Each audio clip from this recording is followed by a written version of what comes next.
Hey, how you doing? This is RJ. So today I want to talk about this video which I found on YouTube, and yes, I know I'm late to the party, I usually am. It's from the Writers Guild of America, and they're talking about how to take straight characters and turn them into alphabet people characters.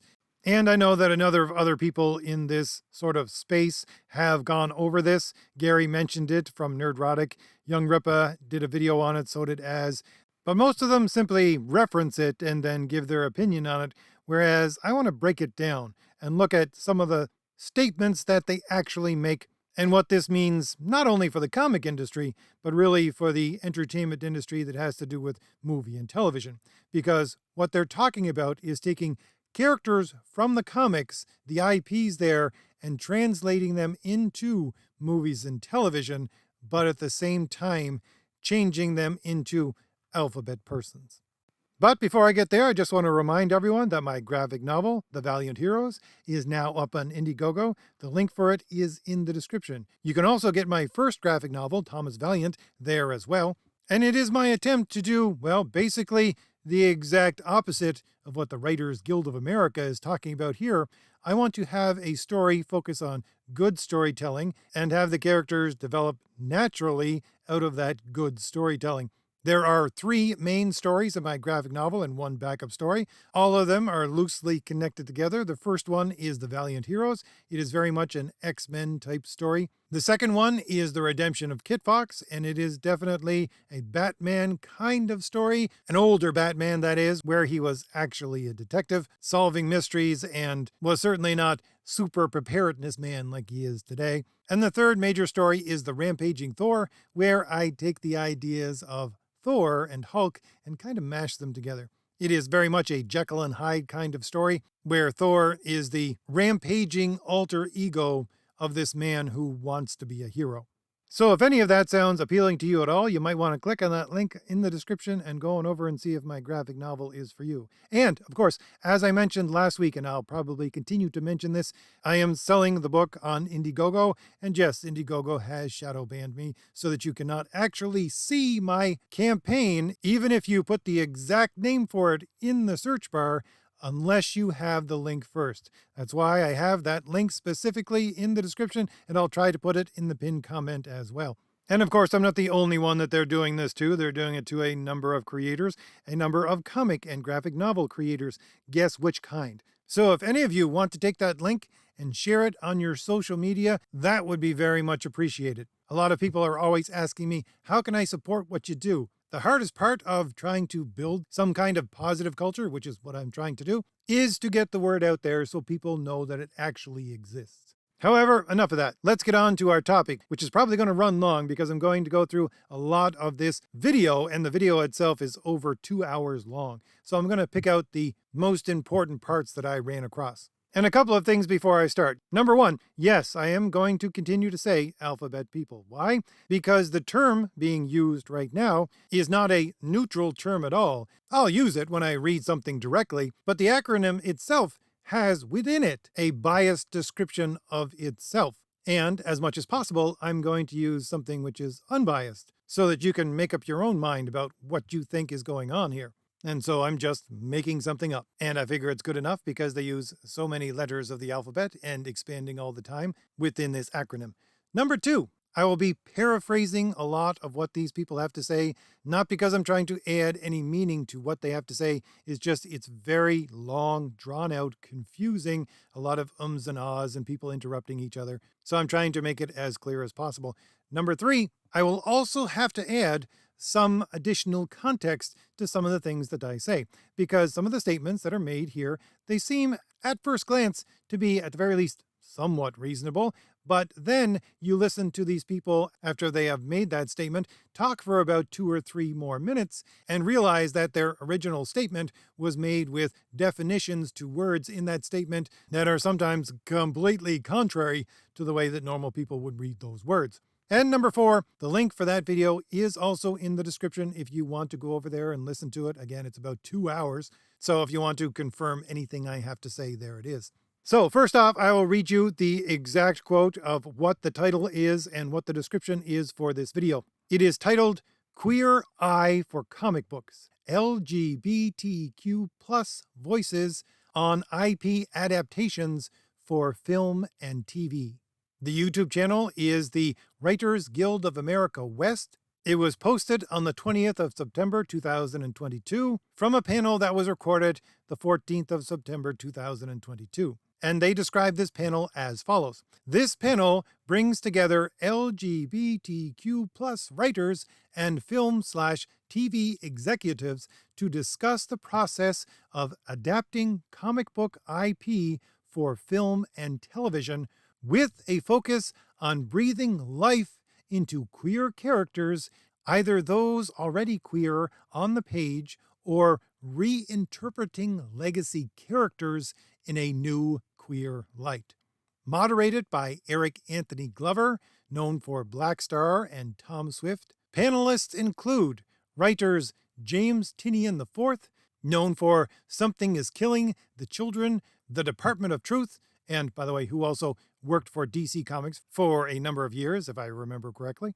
Roberto Aguirre Sacusa, who works on Riverdale, Pretty Little Liars Original Sin, and other Archie adaptations on television. And Tom Page McBee, who works on the Umbrella Academy television show, as well as executives David Sigurani from Aftershock Media and Kim Roberto from DC. Oh, by the way, I just want to add, one of the writers included in this panel is Mags Visaggio. But at the bottom it says, presented by the Writers Guild of America West's LGBTQ plus Writers Committee. So I'm going to go through this pretty much chronologically, so it may seem a little bit jumpy, but I'm just following the progress of what they say. So there's a very long introduction, and then they start to get into some questions around minute 14. And right off the bat, something odd happens. You'll see that the people who are talking on this panel make these statements when they're comfortable with people that are just like them that they would not, it seems to me anyways, make when they're trying to argue with other people who don't agree with them. Because one of the first things they focus on is that being an alphabet person is not the center of their lives. And nor should it be that way for the characters that they're putting down on the page or on the screen, big or small. Which is awful funny to me, again, because when I go through so many of these podcasts and so many of these statements, especially when they're talking to people, again, who are not what they would call allies of theirs, they make that the center of everything that they're trying to describe about themselves or the character. I just wanted to point that out at the beginning. However, at about minute 29, they talk about converting one of these legacy characters. Now, it's one of the smaller legacy characters. It is Moose from the Archie comics. Because within the Riverdale television show, they decided to take Moose and turn him into an alphabet person. Now, why this is significant is that the writer who was working on this and who is talking here starts to discuss, well, they were a little bit scared about how this was going to be interpreted, how this was going to be taken, because Moose had been a straight character for, probably about 60 years, 70 years at that point. And she answered her own question by saying that no one seemed to have a problem with this. Now, here's where we need to define our terms. And I have to add a little bit about what this woman was trying to say. When she was saying that no one had a problem with this, she was quite specifically talking about the people who were in the room, the writer's room, with her, and the people who were producing the show. That is to say, the higher-ups that they needed to answer to. None of those people had a problem with it. And that's the only people she cares about. And that's the only people she's referencing here. Why? Because later on in this discussion, we hear that, yes, there are people that have problems with this kind of thing, but they can simply be labeled as toxic fans. And you don't have to listen to them. Now, at about minute 32, they get into what I would see as being the grift of this entire thing. They say that, yes, they need to put more alphabet people within shows and television, but at the same time, if they have writers who are not alphabet people, all they're going to do is play off of something that is trendy, and they're not going to show anything real. So in order to have such characters, and they talk about needing 2, 3, 4, 5 of these characters per show, per movie, you need to have the people with the appropriate, as they call it, lens to understand the perspective of the characters in order to make them real, so they're not just a trendy stereotype. And at the same time, they're talking about wanting much more of a diversity of these kinds of alphabet people, having one from each of the categories or multiple categories. But the point being, again, that if the only people who can write such characters are the people who have the same lived experiences of those characters, what does that mean? Well, that means that you need to have, if you're going to have 3, 4, 5 of these characters in your show, which they want, then you're going to have 3, 4, 5 of these alphabet people within the writing room with you at the same time. And when you have a writing room, I personally don't know how big a writing room would be. I'm guessing probably like a dozen people or more. That's a significant number of people in that room, and they want it more and more all the time, that are going to be controlling the conversation. But again, as I said, this is what I would call a grift. Why?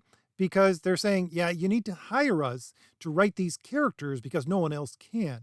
It's not because I have merit as a writer, it's because I have some experience that you need to have if you want to put these characters in front of an audience. And again, that's not a merit-based reason to have someone in your office and to hire them specifically as a writer.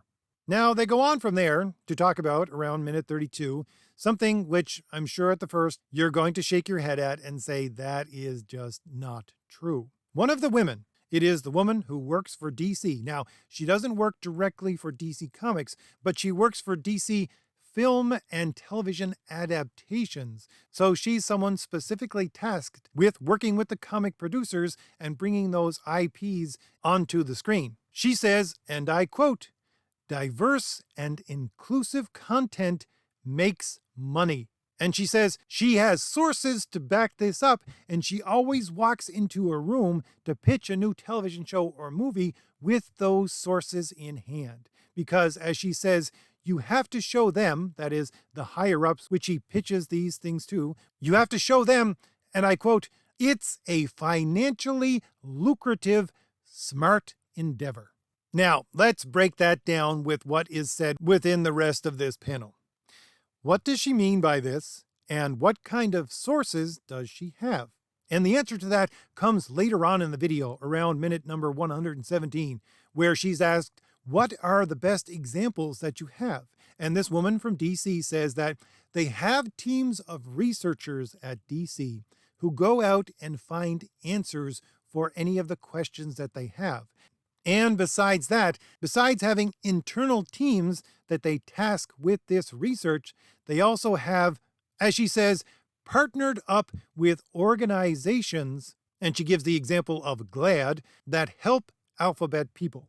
And part of the help of organizations, specifically like GLAAD, is that they take statistics and studies that confirm their own biases, and they put them up on their website for everybody to download so that they can use them for this exact thing.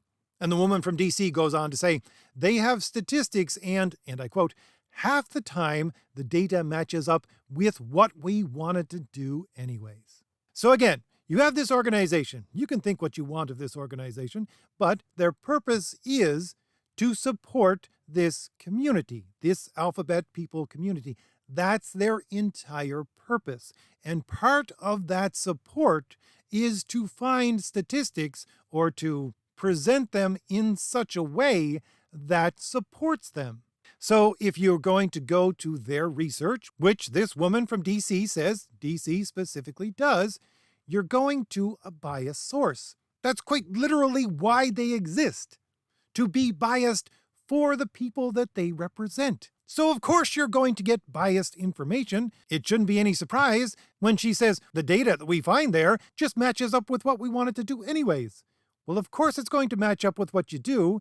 You're looking to someone for answers who is specifically tasked with giving you answers that confirm the bias that you already have. Now, they give only one example of the data that they use to bring into these offices of the higher ups and slap down on the desk and say, you see, this is going to make us money. And that one piece of data that they share here is that the last study that they were aware of has shown that 15% of Gen Z identifies as alphabet people. So they slap that statistic down on the desk in front of the higher ups and say, you see, these kinds of stories will make money.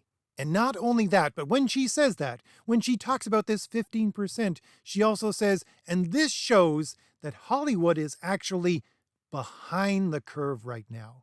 And that what we see right now on the screen with all of this changing of legacy characters, not only is it behind the curve, but we are only at the beginning of this. I want you to drink that in for a second, okay? Look at all the changing of characters, the race swapping of characters, the gender swapping of characters, the taking of straight characters and making them into alphabet people that occurs constantly now in television and movies. What she's saying here is that's behind the curve. We should be much farther along in doing this, and that this is only the beginning. Now, she doesn't go particularly into this statistic. I take it that she means by presenting this statistic that she's showing the people there that in their estimation, 10 years ago, there were only about 5% of people that would identify this way, although that's a massage number itself. It's really about 1 to 2% of people. But now it's 15%. And if it has changed that much over 10 years and it's going to progress in this direction, which that's one of the premises this entire video is based upon, then that number, that percentage number is going to get bigger and bigger and bigger. And therefore, you're building a base with this 15% that's going to grow and grow and grow. And as you continue to provide that base with more and more of these stories, you're going to make money. And then they support this statement by making the next claim. The next claim they talk about in these terms. They say, toxic fandoms are on the rise. But those representations, that is to say, the representations of taking a straight character and turning them into an alphabet person, will matter to someone. And I quote, even with the trolls bombing everything. So they continue, even with the trolls bombing everything, it's important to put them, those stories, out there, even if they're not going to sell, because putting them out into the world is meaningful. So if the this is going to make money strategy doesn't work, they hit them over the head with a so-called moral argument that you're doing the right thing, even if it doesn't make money. By the way, as I usually pull out, this is the exact same argument that Son Amanat, the head of Marvel Comics, at the time the statement was made, which is about 4 years ago now, she was making it at a Comic-Con panel where someone called her out and said, people are claiming that these quote-unquote woke stories are not actually selling because you have an agenda that you're putting in there. And her answer to that was, well, you can't just look at the sales numbers. Why? Because we're getting these stories out there. And again, it comes back to the same thing this panelist is saying here. You see, getting it out there is meaningful as well, even if it doesn't sell. And then a question is asked, which gets back into what I would see as the grift of this entire thing. The question is, what do you want to see more of? And the main answer to that was the writers who are producing this material. And again, those writers have to be of the alphabet persuasion in order to write alphabet characters. That's the way they see it, as they said earlier on in this video.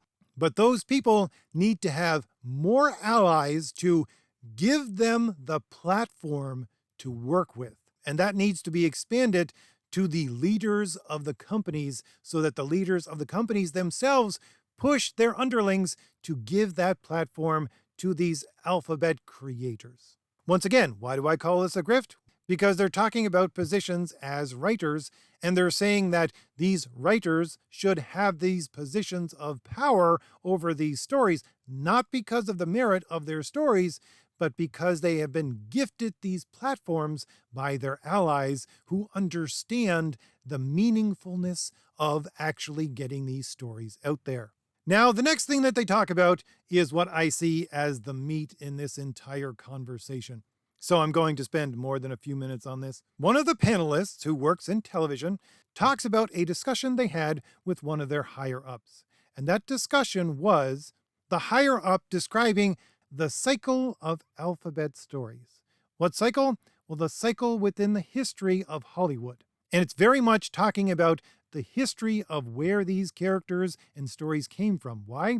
Because later on in the panel, they talk over and over again about, yeah, see, we're done with that now. That cycle is gone. We no longer have to put in things like a coming out story arc for an alphabet character. You're just going to have that alphabet character exist, and that's the way they're going to exist. These stories are not going to concentrate on those old ways of bringing them in anymore. They're just going to be there.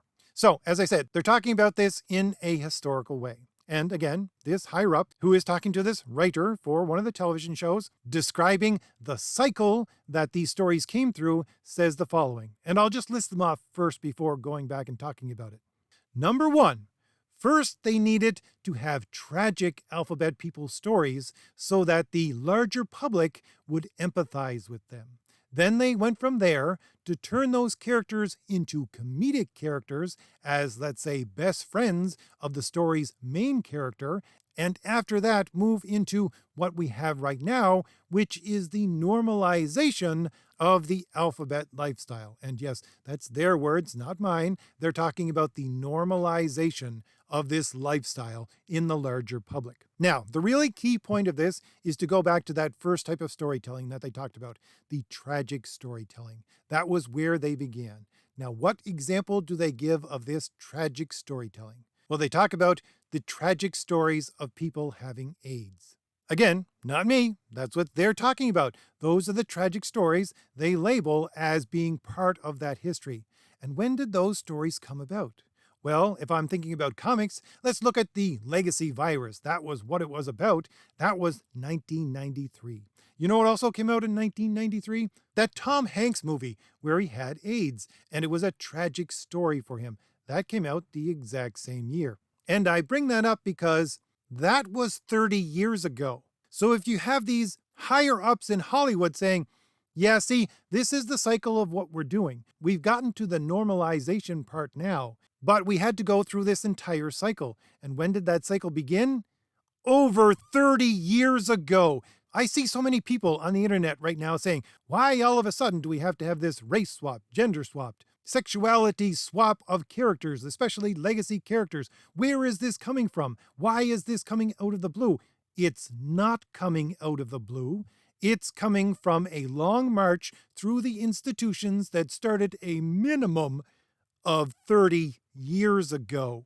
It's funny, I was just watching a video, I think it was yesterday, from Tim Pool, and he was talking about the new Project Veritas expose about a school in Chicago where the teachers were passing around, well, let's just say adult objects to the children and teaching them how to use them. And when the school was exposed, everybody thought that they were going to back away from this and say, no, we have nothing to do with that teacher. No, we have nothing to do with that program. No, that wasn't us. No, that's not what they did. What did they do? They went on the attack and said, yeah, we're doing this. And these people over here that are showing it to you, they're the evil people because they're trying to shut this down. But anyways, the point of why I bring that up about Tim Pool's video is because he said, older people in the comments, will you tell me, have you ever seen things this bad within your life? And I went and looked at some of the comments, and a lot of people were saying, no, we haven't ever seen it this bad. And I'm thinking to myself, yeah, it has been this way for a minimum of 30 years. It's just 30 years ago, the people who were promoting this kind of thing knew exactly where they had to be, knew exactly that they couldn't be out in the open, knew exactly that they had to be a little more soft sell with what they were trying to do. Why? How do I know this? Because 30 years ago, I was in university. 30 years ago, I was listening to all of these things and learning about critical theory and critical race theory and how they were implemented. I was listening to, through the thin walls of the university classrooms, because I didn't take any of these classes, but listening to the feminist professors talk about all of this and inserting it into society. So yeah, it's been this way for 30 years. It's simply that the majority of people are now waking up to the fact that this is how it's been for 30 years. And again, this is what they're talking about here. This is what this showrunner is talking about, this discussion he had with a higher up saying, yeah, we've been doing this for quite some time now, and we finally got to the point of normalization. And by the way, even back then, it was not out of the blue. As I have referenced in other videos, there was a book that came out in 1990, written in the 1980s.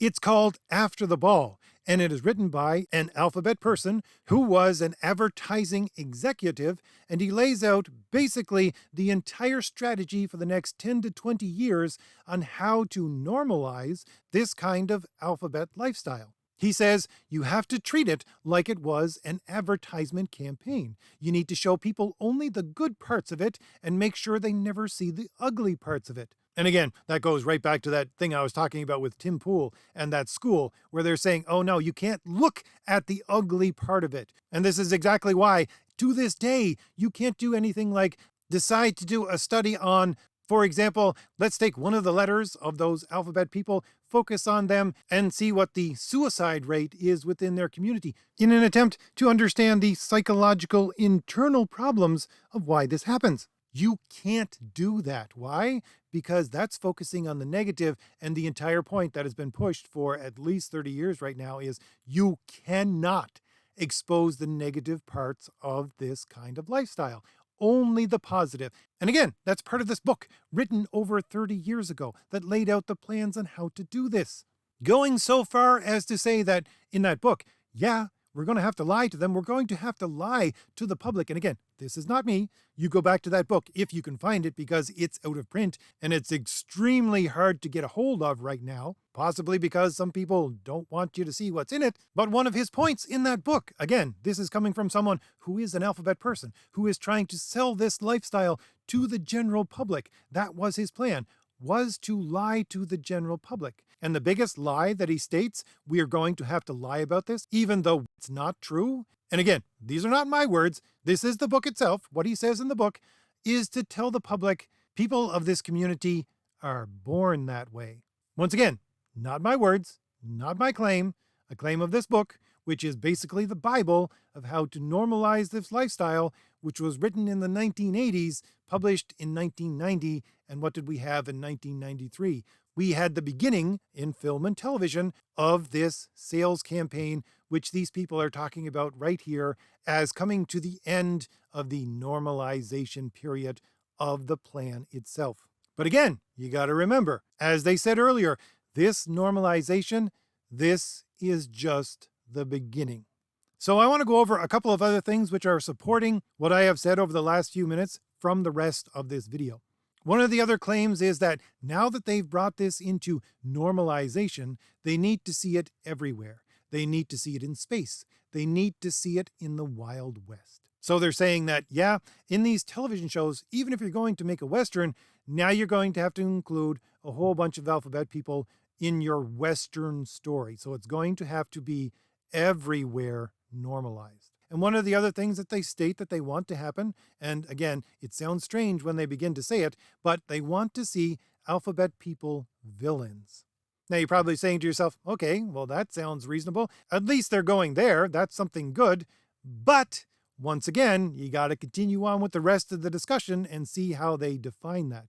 They say, you see, we want to have these alphabet people villains, but they can't be problematic. That is to say, they can't link the lifestyle with their villainy. Therefore, if you have an alphabet person villain, which they want to see more and more of, you must have an alphabet person hero to defeat them. That way, the lifestyle is portrayed in the positive light, while at the same time allowing these characters to take over any role.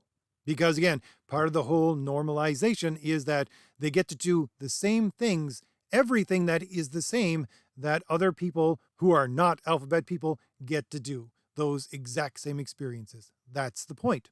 Then they go on to talk about the recent cancellation of so many television shows and now movies under the DC banner. And they start to lament this. And then the woman from DC, who works to take IPs from the comics and get them into movies and television, says something very astounding.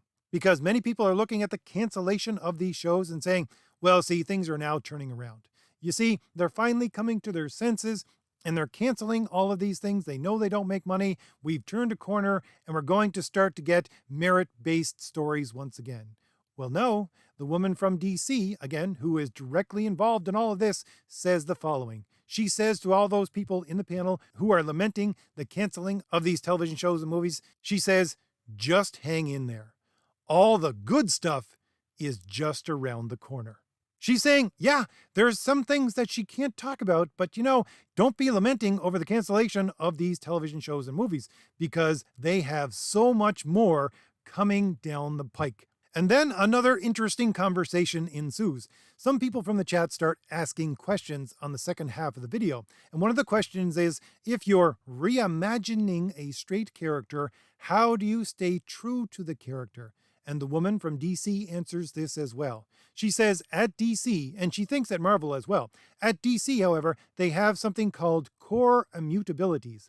That is to say, some things that you can't change about the character. And they have these listed, so everyone who is dealing with these characters has to acknowledge these core immutabilities. Now again, that sounds like a good thing. But then she goes on to define what these core immutabilities are.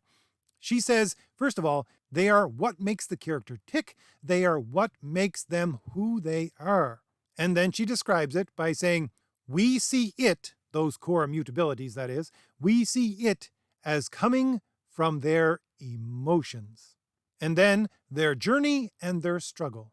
Well, of course, in that order, you're looking at their journey and their struggle through their emotions. And that's what they define at DC as the core immutabilities of the characters. And then she goes on to say, so you can take the powers and adapt them through that lens. That is to say, the alphabet person lens, or as she likes to call it, the lens of someone who is young today.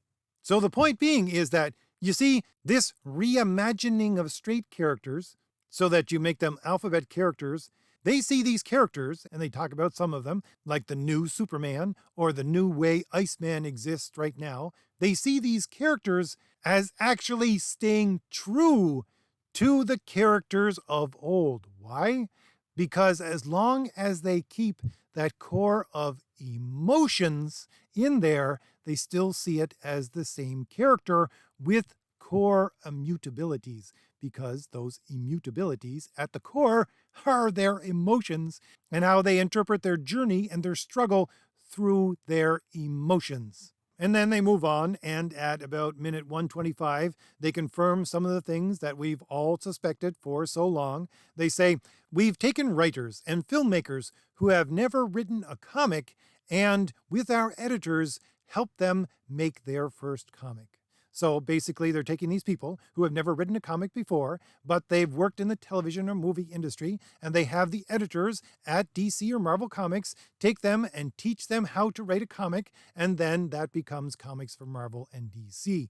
It continues, and they say, but also, we tell people that you should look at a graphic novel or a 5 to 6 issue arc as maybe the future, maybe the pilot of a television show.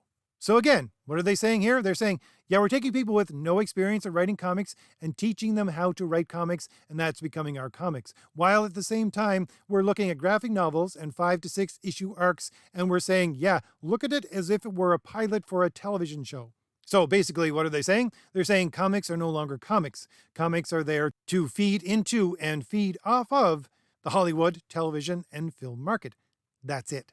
Now, another discussion that begins around minute number 131 is they answer this question. How do you deal with a situation where things are not inclusive? And the answer is from the person who works on, I think it was Umbrella Academy, so they're a writer for a television show. And this panelist says, pick your battles. You need to have good mental health and longevity and keep a sustained interest to have a, and I quote, genuine desire to disrupt this mode that is systemically broken.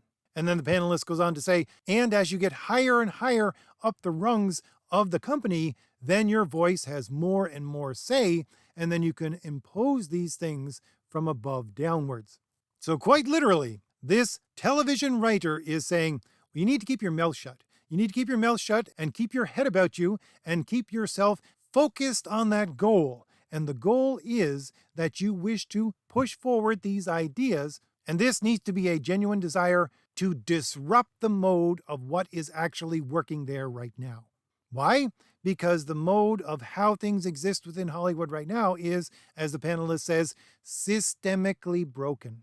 And the end point of all of this is to take over higher and higher positions so that you can impose a new model on how all of this stuff works. Again, what is that new model? Well, I would say that new model goes back to what I talked about at the first, that grift that I'm talking about, where you have to bring all of these people into the writing room, where it's not based upon merit, where you're gifting them this platform. That's the new model that they're talking about. Then they get another interesting question, and that question is, how do you combat toxic masculinity in the industry and fandom and get something like your alphabet person Superman or your alphabet person Iceman, not just in the comics, but on the screen as well? And the woman from DC takes this one again, and she says the following: as far as these iconic characters go, the more people speak up about what version of the characters they want, the more the people at the top will listen. It's a precarious, sometimes political game we have to play when it comes to certain characters. And there's still a lot of battles to be fought. So what's she saying here? Well, she's saying you need to scream at the top of your lungs that this is the version of the character that you want. That's how we show the people at the top that, yeah, this is what people want. And she fully admits that this is a precarious thing. It can go either way, and it's a political game. But it's a battle that they are fighting in order to put forward these characters and make them the ones that are going to be portrayed on the screen. And the funny thing is, she goes on from there to talk about that toxic masculinity that the original question was asking. She says, but the toxic ones, that is the toxic members of the fandom, are a small but vocal minority. And she says, however, most fans are good people. So she's demonizing people who are on the other side quite literally twice here, calling them, first of all, toxic, and saying they're not among the quote-unquote normal fans who are good people. And she continues by saying, I try not to listen to them. And then James Tynion IV chimes in and says, it's just the internet. And these are not actual people. These are not actual voices. So basically they're saying that, well, you see, it's on a knife's edge. They believe that the people who are against all of this happening to characters are in a vocal minority. They're only a handful of people. But at the same time, they fully admit that the people who are supporting them, they're also only a handful of people. Therefore, we need to scream louder than the toxic fandom in order to make sure that the people at the top see these characters as the correct characters. And she understands it's a political game. She understands that it's a precarious situation, but the basic point is the normal fandom are just quote-unquote good people who are in the middle, who don't sway one way or the other, but you have to sway them your way by being more vocal. And not only by that, but by also, as she and as James Tynion IV both agree on, shutting out the voices of those people who don't agree with them. And that brings us to the most important statement at the end of this video, and it is made by James Tynion IV. He says, not only do you have to find out how not to engage with that kind of fandom, but he goes on to say, we have taken some extraordinary ground over the last decade. And he goes on to describe the fact that even a few years ago, they would not have been able to take the ground that they have over this last year with something like the changing of Superman and of Robin. Why? He says, because he was in the room when those ideas were pitched and they were shot down. But now they've been accepted. And his final statement is, after this moving forward, and I quote, I want to make sure we keep the ground we've taken. This is an extremely important point. I have run across this exact sentiment, almost in the exact same kind of wording, from another author for Marvel and DC Comics. That would be G. Willow Wilson. When I covered that interview that she did with the New York Times, she talked about how first, when she became a writer, she just wanted to change the world.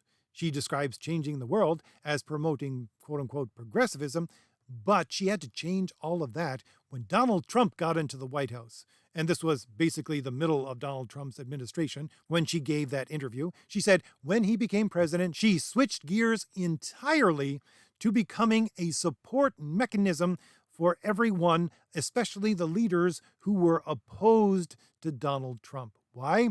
Because she wanted to provide them with a safe space, with a safe haven, a bulwark, so that they could retreat to that point. And she could provide them with, as she says, hope fuel, so that when they regain their strength and their time comes once again, they can go back out and retake any ground that has been lost. And that's exactly what James Tinian is talking about here. He's saying, well, you see, the pendulum is going to swing back at some point. It is going to swing back to, and again, these are his words, not mine, towards being conservative. But we have to ensure that we never lose any ground when that happens. Why?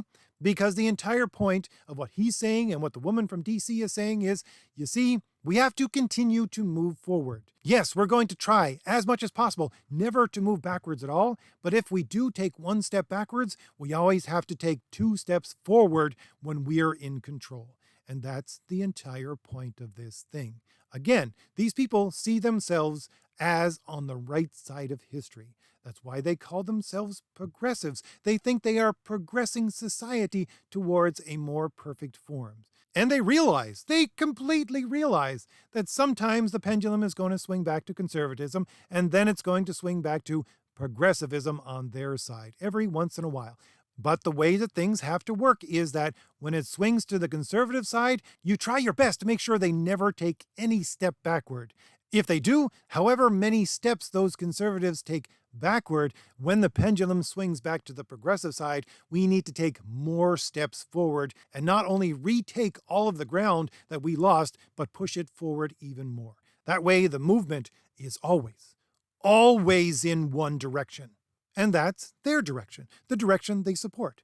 But to pull something positive out of all of this, and it may seem a bit self-serving, but really, this is why A, we need to have small indie creators, and B, if you can't be a small indie creator, you should support a small indie creator. And yes, some of that support is to ensure that they know when they make a bad product.